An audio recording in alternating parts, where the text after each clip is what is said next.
ಶ್ರೀ ಗಣಪತಿ ಶಾರದಾ ಗುರುಭ್ಯೋ ನಮಃ. ಕೂಜಂತಂ ರಾಮ ರಾಮೇತಿ ಮಧುರಂ ಮಧುರಾಕ್ಷರಂ ಆರುಹ್ಯ ಕವಿತಾ ಶಾಖಂ ವಂದೇ ವಾಲ್ಮೀಕಿ ಕೋಕಿಲಂ. ಶ್ರೋತೃಗಳಿಗೆ ಶ್ರೀ ಚಾಮರಾಜೋಕ್ತಿ ವಿಲಾಸವೆಂಬ ಕನ್ನಡ ರಾಮಾಯಣದ ಅಯೋಧ್ಯ ಕಾಂಡದಲ್ಲಿ ಸೀತಾ ರಾಮ ಲಕ್ಷ್ಮಣರು ದಾನ ಮಾಡಿದ್ದು ಎಂಬ 32ನೆಯ ಅಧ್ಯಾಯಕ್ಕೆ ಸ್ವಾಗತ.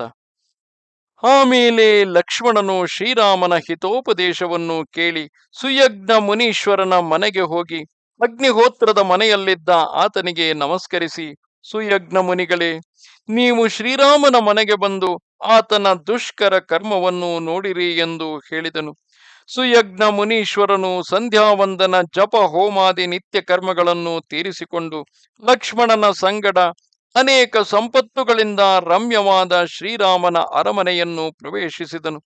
ಶ್ರೀರಾಮನು ಸೀತಾದೇವಿಯೊಡನೆ ಎದುರುಗೊಂಡು ಯಜ್ಞ ಪುರುಷನಿಗೆ ನಮಸ್ಕಾರವನ್ನು ಮಾಡುವಂತೆ ಜ್ವಾಲೆಯಿಂದ ಬೆಳಗುತ್ತಿದ್ದ ಆ ಮುನೀಶ್ವರನಿಗೆ ಪ್ರದಕ್ಷಿಣ ನಮಸ್ಕಾರಗಳನ್ನು ಮಾಡಿ ತನ್ನಲ್ಲಿ ಇದ್ದಂತಹ ಸುವರ್ಣಮಯವಾದ ರತ್ನ ಖಚಿತವಾದ ಕುಂಡಲಗಳನ್ನು, ಬಹುಪುರಿ ರತ್ನದ ಗೋಲಸುಳ್ಳ ಉಡುದಾರ ಮೊದಲಾದ ಸಮಸ್ತ ಭೂಷಣಗಳನ್ನು ಕೊಟ್ಟನು.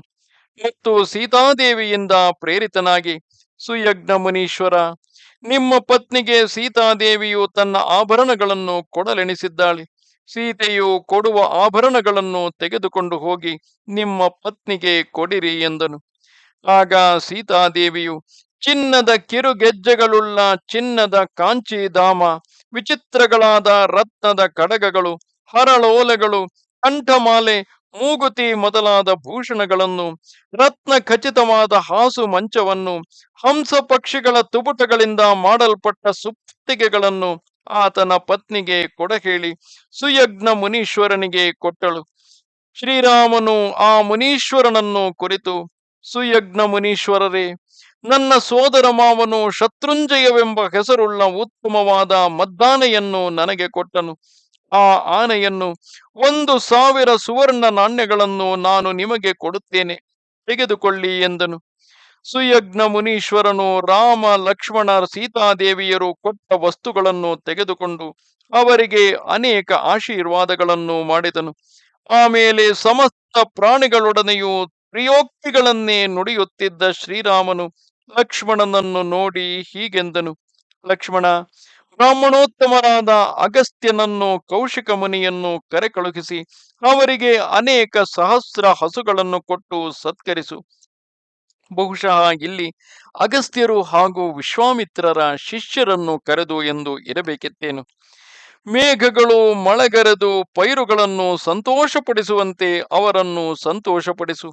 ಕೌಸಲ್ಯಾದೇವಿಯ ಸಮೀಪದಲ್ಲಿ ಋಗ್ವಿಧಾನೋಕ್ತವಾದ ಮಾಂಗಲ್ಯ ಸೂಕ್ತಗಳಿಂದ ಆಶೀರ್ವಾದಗಳನ್ನು ಮಾಡಿ ಸಂತೋಷಪಡಿಸುವಂತಹ ಅಗಸ್ತ್ಯನನ್ನು ಅನೇಕ ರತ್ನಾಭರಣ, ಪಟ್ಟೆಯ ಹಚ್ಚಡ, ಧನಧಾನ್ಯಾದಿಗಳಿಂದ ಸಂತೋಷವಾಗುವ ರೀತಿಯಲ್ಲಿ ಸತ್ಕಾರವನ್ನು ಮಾಡು.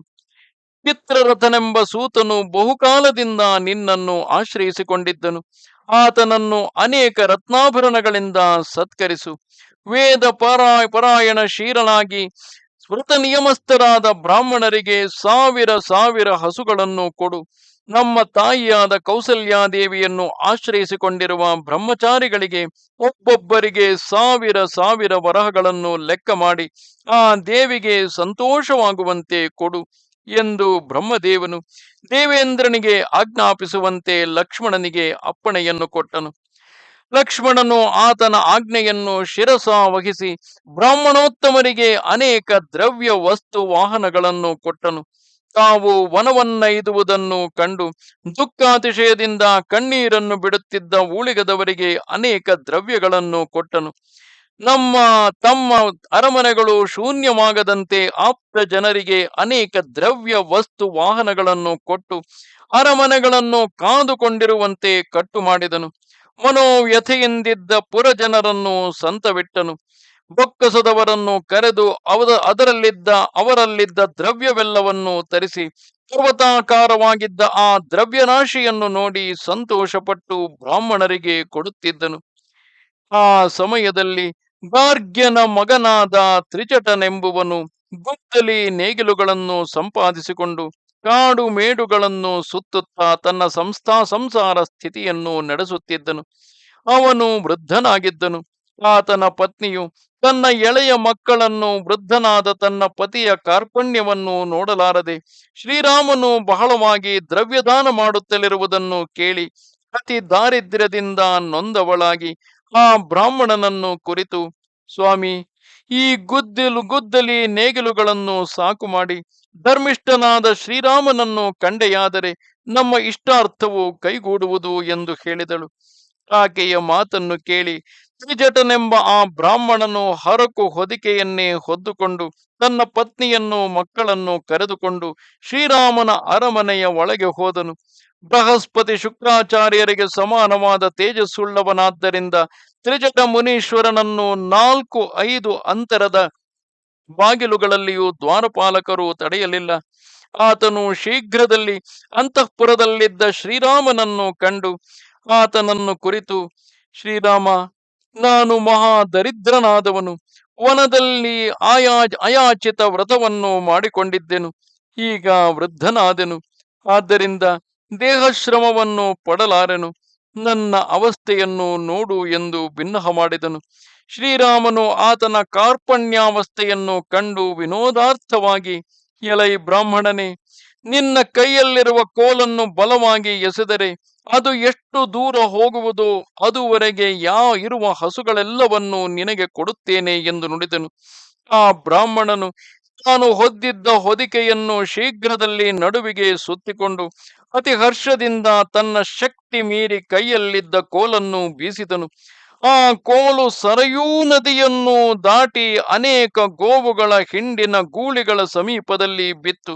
ಆಗ ಕೋಲು ಹೋಯಿತಲ್ಲ ಎಂದು ವ್ಯಥೆಪಡುತ್ತಿದ್ದ ಆ ಬ್ರಾಹ್ಮಣನನ್ನು ಕಂಡು ಶ್ರೀರಾಮನು ಕೋಲನ್ನು ಸರಯೂ ನದಿಯ ಆಚೆಯ ಕಡೆಯಿಂದ ತರಿಸಿಕೊಟ್ಟು ಆತನನ್ನು ಕುರಿತು, ಎಲೈ ತ್ರಿಜಟ ಮುನೀಶ್ವರನೇ, ನಾನು ವಿನೋದಾರ್ಥವಾಗಿ ನಿನ್ನ ಕೋಲನ್ನು ಹಾಕಿಸಿದನು. ನೀನು ಕೋಪವನ್ನು ಮಾಡಬೇಡ ಎಂದು ಸಂತವಿಟ್ಟು ಅನೇಕ ಹಸುಗಳನ್ನು ಆತನ ಆಶ್ರಮಕ್ಕೆ ಹೊಡೆದು ಕಳುಹಿಸಿದನು. ಅನಂತರ, ಎಲೈ ತ್ರಿಜಟ ಮುನೀಶ್ವರನೇ, ನಿನಗೆ ಇನ್ನೇನಾಗಬೇಕು? ಎಷ್ಟು ಧನವನ್ನು ಕೇಳಿದರೂ ಕೊಡುತ್ತೇನೆ.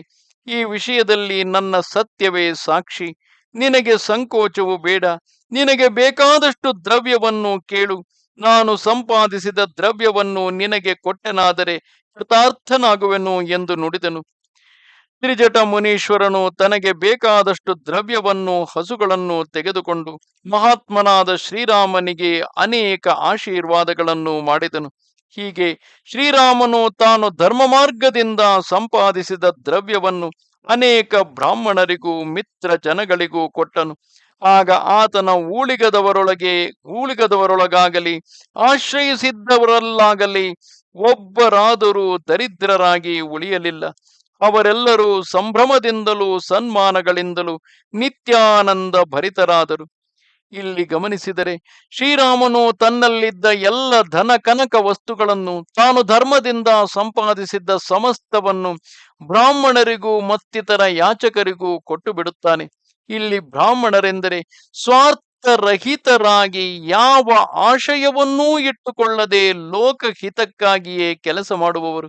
ಅವರು ದಾನವನ್ನು ಸ್ವೀಕರಿಸಿದ ನಂತರದಲ್ಲಿ ನಿರಂತರವಾಗಿ ಆ ದಾನವನ್ನು ಕೊಟ್ಟವನಿಗೆ ಯೋಗಕ್ಷೇಮ ಉಂಟಾಗಲೆಂದು ಹಾರೈಸುತ್ತಾರೆ. ಅವರ ಮೂಲಕ ಆ ಆಶಯ ನೇರವಾಗಿ ದೇವತೆಗಳಿಗೆ ತಲುಪುತ್ತದೆ. ಆ ದೇವತೆಗಳೇ, ಆ ದೈವೀ ಶಕ್ತಿಯೇ ನಮ್ಮನ್ನು ಕಾಪಾಡುತ್ತದೆ ಎಂಬುದೇ ದಾನದ ಹಿಂದಿರುವ ನಂಬಿಕೆ. ಇನ್ನು ಯಾಚಕರಾದರೂ ಇದುವರೆಗೂ ಶ್ರೀರಾಮನ ಮೇಲೆ ಅವಲಂಬಿಸಿಕೊಂಡೇ ಬದುಕುತ್ತಿದ್ದವರು.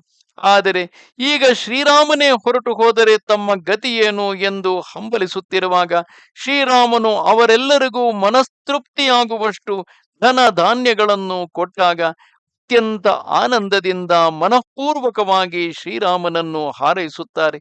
ಅಂತಹ ಜನಗಳ ಹಾರೈಕೆಯೇ ಮುಂದಿನ 14 ವರ್ಷಗಳು ರಾಮ ಲಕ್ಷ್ಮಣ ಸೀತೆಯರನ್ನು ಕಾಪಾಡಬೇಕಲ್ಲವೇ?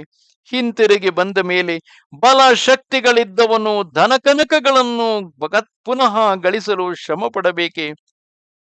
ಯಾವುದು ನಮಗೆ ಸಲ್ಲಬೇಕಾಗಿರುವುದು ಅದು ಹೇಗಿದ್ದರೂ ದೈವೇಚ್ಛೆಯಿಂದ ಸಲ್ಲಿಯೇ ಸಲ್ಲುತ್ತದೆ. ನಮಸ್ತೆ ಶಾರದಾ ದೇವಿ.